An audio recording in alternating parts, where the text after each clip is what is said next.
Hey, what's up, everybody? I'm here to give you guys my review for WWE NXT for November 27th, 2019. And this was the episode that beat AEW in the ratings again. And it makes sense. You know, NXT was coming off NXT TakeOver War Games 3 and obviously Survivor Series that week. So, I think they had like a little bit of like a pay-per-view bump. Because everybody was kind of curious now, like after Survivor Series and stuff, what's going to happen with NXT. And yeah, it made sense. I think too, since it was the week of a holiday, it could have been one of those things where maybe a lot of people that usually watch AEW every week were very busy, so they really couldn't dedicate their time to watch it. And the same thing with NXT, because NXT like just barely beat them, and AEW's ratings were low, and it could have been a holiday week, but we'll have to wait and see on that one. But I'm gonna go through this show of NXT. I'm gonna review some other shows along with it, kind of like pre-show type of shows from NXT. I'm gonna start with Backstage from November 26, 2019. We had the hosts, Booker T, Renee Young, Samoa Joe, Christian, and Paige. And it shows the intro of Renee Young's coming right to the ring, and she basically just going through what's going to be on the show. We had a video package for Adam Cole, which was quite good. Then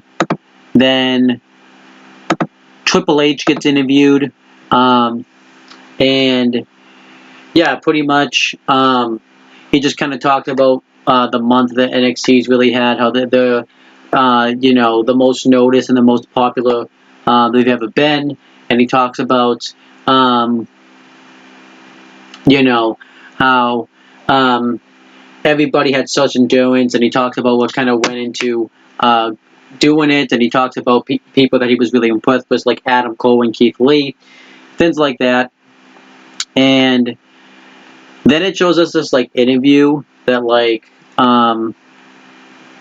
Adam Cole has with a psychiatrist, where the psychiatrist is just pretty much putting him down, like putting down his name, saying that his name's not intimidating, and she's putting down like how he's prone to excessive anger, and then he gets mad and says he's the best in the world, and the psychiatrist gets mad and says that he has to be quieter. And it was quite great. It was actually a hell of a segment. I would check that out. And everybody kind of gives their thoughts about who they thought was the breakout star of Survivor Series weekend. Samoa Joe said Rhea Ripley, I think. And Christian said Keith Lee. Booker T said Shayna Baszler, and Paige said, I think, Tommaso Ciampa. Or it might have been reversed. Oh, Adam Cole. No, Samoa Joe said Adam Cole, and Paige said Rhea Ripley. Then that was basically everything that was NXT related on Backstage. I thought, they put over NXT pretty hard. They talked about like what's going to happen with NXT now. And the Triple H did talk about the potentials of what's going to happen now after Survivor Series weekend, and pretty much they say that everything's just going to kind of go back to what it was, so I like that he brought that up. Then we had the bump, which aired on November 27th, 2019. It was hosted by Caleb Braxton, Matt Camp, Evan T. Mack, Don Volmera, and Ryan Popola. And they had their special guest, Trish Stratus, and she was kind of like one of the hosts. She was on it the whole time. And they just talked more about Survivor Series. They did a few polls. I was going to write them down, but I thought I remember them. But let's see if I do. They asked what the match of the weekend was, and the options were the 2 War Game matches, the men's Survivor Series elimination match, Adam Cole versus Pete Dunne for the NXT Championship, and they voted the men's Survivor Series match. They asked who the breakout star was. The votes were Keith Lee, Rhea Ripley, Shayna Baszler, or Roman Reigns, and the votes were, or the MVP, not the breakout star, the MVP, and the votes were Keith Lee.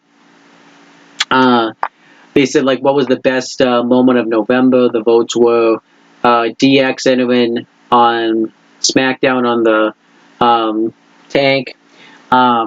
NXT invaded Raw and SmackDown, NXT invaded SmackDown on November 1st, or the ladder match between Mia Yim and Kaylee Ray, and NXT invaded SmackDown on November 1st won.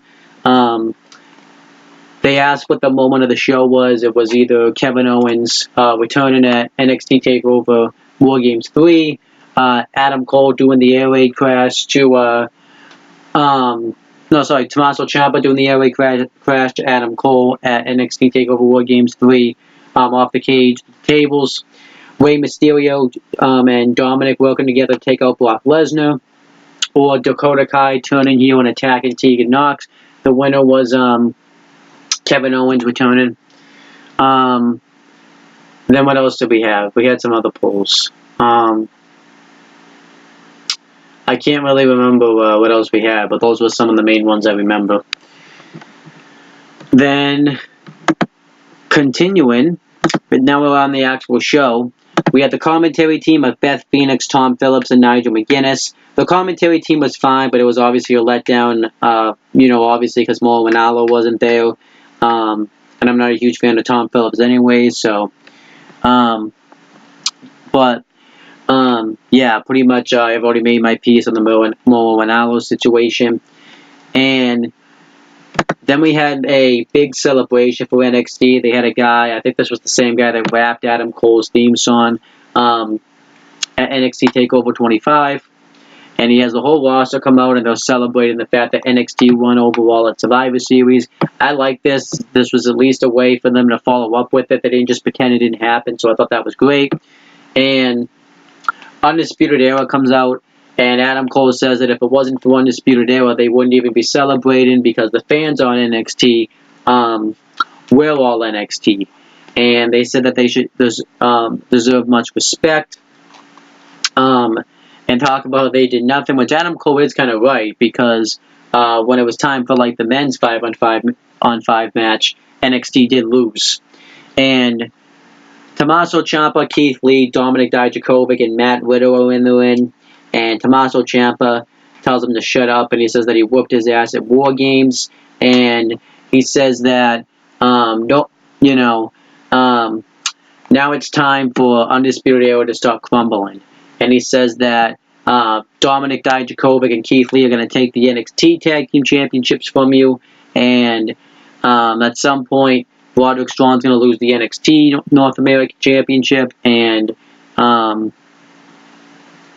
he also says that I'm going to take the NXT Championship from Adam Cole, and now nobody's standing in my way.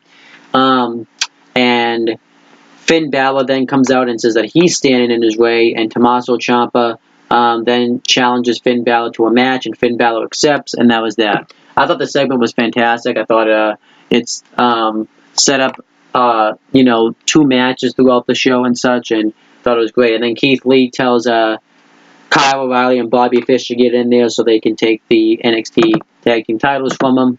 So then we had that match. It was an NXT Tag Team Championship match. Bobby Fish and Kyle O'Reilly defending against Keith Lee and Dominic Dijakovic.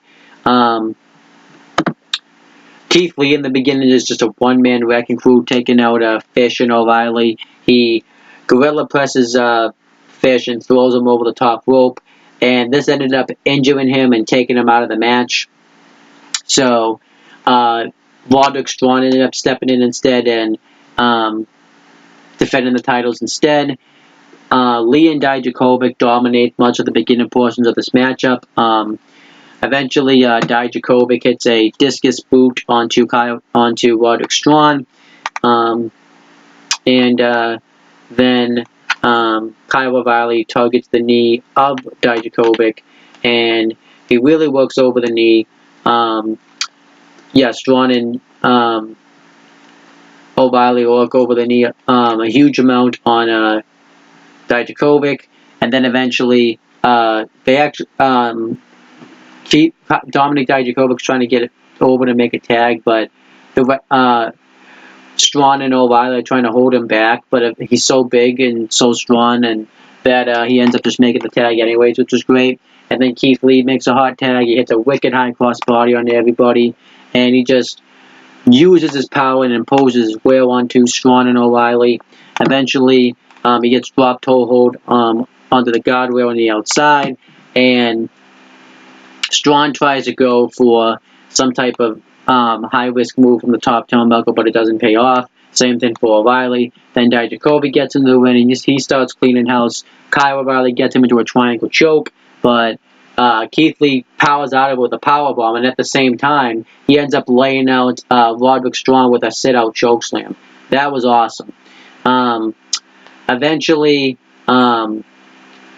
Strong and O'Reilly are just going to take a walk and lose by countout and retain their titles, but Keith Lee attacks them, but they end up taking out Keith Lee with a chop block, and then Dijakovic gets a wicked dive on the outside.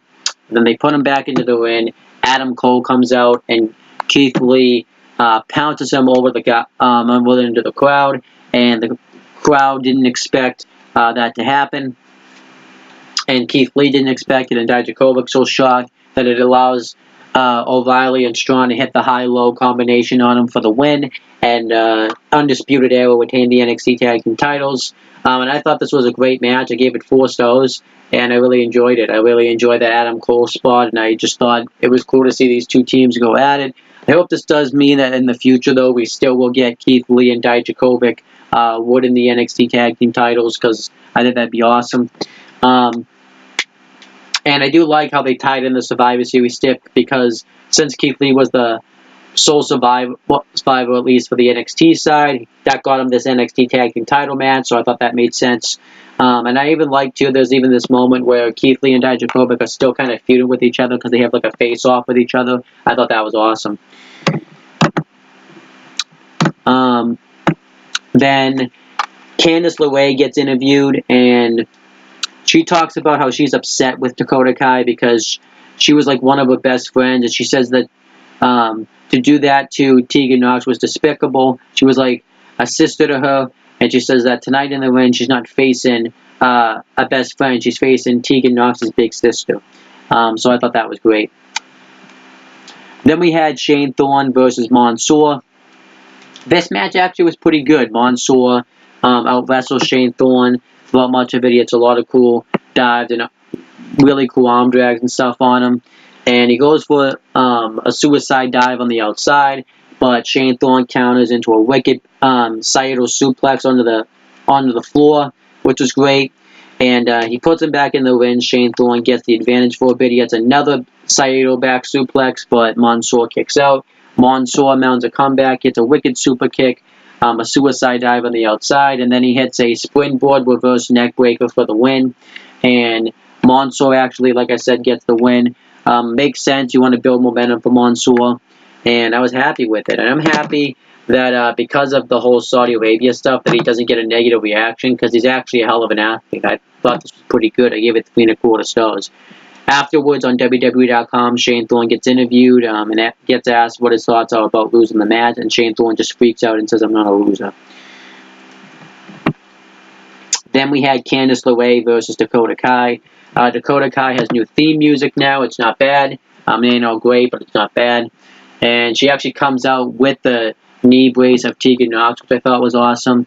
And her and Candice LeRae just get into this fight, and Candice LeRae just beats the crap out of her. She throws her to the outside. You get a wicked drop kick, a suicide dive onto her. Eventually, Dakota Kai, throws her rib first into the post, and then she starts to tug at the ribs of Candice LeRae. She traps her into the ropes and hits 2 drop kicks right to the face, which was cool. And eventually, Candice LeRae actually ends up hitting this German suplex right off the apron, and it actually ended up affecting both of them, which was cool. Candice LeRae gets her into the LeRae escape, but Dakota Kai gets to the ropes. Dakota Kai hits a wicked running big boot in the corner, but she goes for a second one, and then Candice LeRae catches her with a kick to the head. Candice LeRae hits a neck breaker off the top turnbuckle. Dakota Kai kicks out. Eventually, Dakota Kai, when Candice LeRae goes for a suicide dive, hits her with a knee brace, and she continues to attack Candice LeRae. She throws her into the post, throws her into the steps, until eventually Rhea Ripley comes out to make the save, and chases off Dakota Kai. The match was great. I gave it 4 stars. I didn't mind the finish too much because it made Dakota Kai come off as just someone who wants to just go out there and kill anybody and doesn't care about winning the matches. And I thought it was fine. So I thought this was great stuff. Then Tommaso Ciampa gets interviewed, and he says that Finn Balor he's going to use as a stepping stone to get his NXT title match, and says that he's going to avenge Johnny Gargano for taking him out, and says that Finn Balor didn't make NXT. He's the one that put NXT on the map. So I thought it was great. Then we had a vignette for Cameron Grimes. He talks about how he loves wrestling. He's watched it since he was a kid and has done it his entire life. And he just went right out of high school right to NXT, which isn't exactly true. And said that he's had to do some despicable things to get to NXT, but who hasn't? And he also says that he may not be a bro or he may not be like a 5-star wrestler, but he's Cameron Grimes and he's opportunistic and he's going to show that. So I thought this was great. It was a way for us to get to know Cameron Grimes. Then we had an interpromotional brand versus brand match for the NXT Cruiserweight Championship. NXT's NXT Cruiserweight Champion Lio Rush versus Monday Night Raw's Akira Tozawa. Like I said, we have a lot of plot holes here. What would have happened if Akira Tozawa won the NXT Cruiserweight Championship? Would the title become exclusive to Raw? Or would he have just come to NXT and defended it? They really don't explain that to us, but looking past that, this was still a great match. Tozawa comes out with a Monday Night Raw t-shirt, which wasn't well received. He actually ended up getting booed. And throughout the beginning portion of this matchup, they're trying to feel each other out. They go to hit like a big boots on each other, but they both catch them. Eventually, Lio Rush is just moving really quick. And eventually, Tozawa hits a suicide dive on the outside. He hits a suplex off of the apron. Lio Rush kicks the mouth guard out of Akira Tozawa. He goes for the come up, but Tozawa just falls and he continues to just beat the crap out of him. Akira Tozawa hits a bridge German suplex. He hits a roll up onto him. He hits a wicked bicycle kick onto him. He goes for the senton, but Lio Rush gets the knees up. But then eventually Lio Rush hits the final arrival across the back, and then the final arrival just regularly and gets the win. This was a great match. This was 4.5 stars. I thought it was great. And afterwards, they have an exclusive interview, and Lio Rush says that he's happy to defend his title, and he's happy to be put in challenges. Lio Rush comes up and shakes his hand in respect, and afterwards, Angel Garza comes up, and he wants to get a piece of Lio Rush, and they have to be broken up, so they're continuing that feud. I like that. Then Finn Balor gets interviewed, and he says that he's proven that he is NXT, and if they don't believe him, just ask Johnny Gargano and Matt Riddle, and then that was it. Then we had Xia Li versus Vanessa Bourne. This was a decent match. Right away, Shayna Baszler, Jessamine Duke, and Marina Shafir come out, and Xia Li doesn't really get distracted by this. She ends up winning with a rolling kick. And then afterwards, Duke, Shafir, and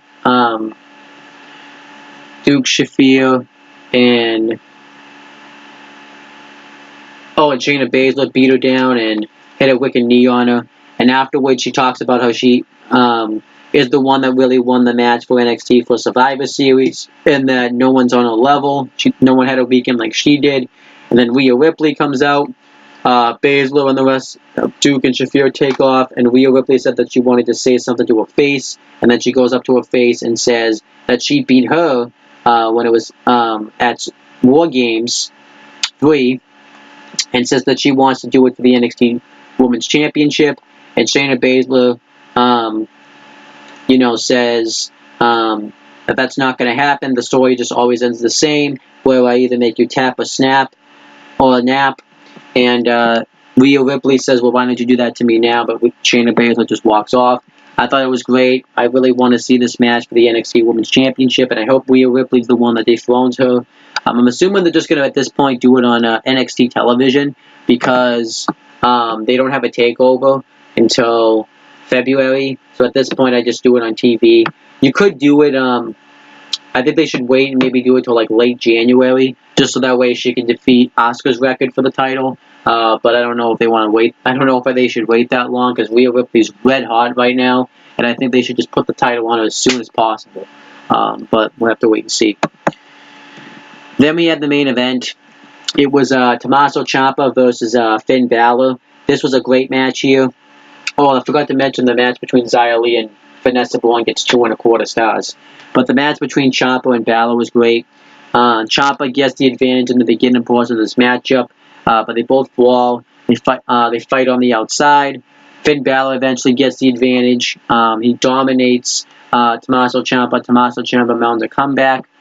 He goes for he hits a running knee while Balor's on the apron. He goes for one in the corner, but Balor counters into a slim blade. Balor hits the World Dropkick, and he goes for the coup de grace, but Ciampa moves out of the way.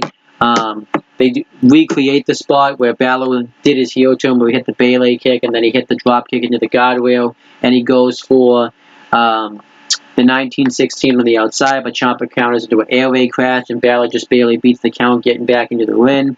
And then eventually Adam Cole comes out, and Balor tries to use this as a distraction to roll him up and win, but Ciampa kicks out. Ciampa tries to do the same thing, but he kicks out. And then Balor hits a reverse 1916 onto the title, but Ciampa still kicks out. Then behind the referee's back, Adam Cole hits an Enzuigiri, and Balor hits the 1916 and gets the win on Ciampa. And afterwards, we think Adam Cole and Finn Balor are working together, but Balor takes his head off of the Pele kick and leaves, and then that was it. I thought this was a great way to close the show. I thought it was a great main event. I gave it 4 stars, and I really like how they did the finish where, it's still early in Finn Balor's run for him to really be losing, so I like that they gave him the win, but they actually protected Ciampa because Adam Cole interfered. So I like this, and it was great stuff.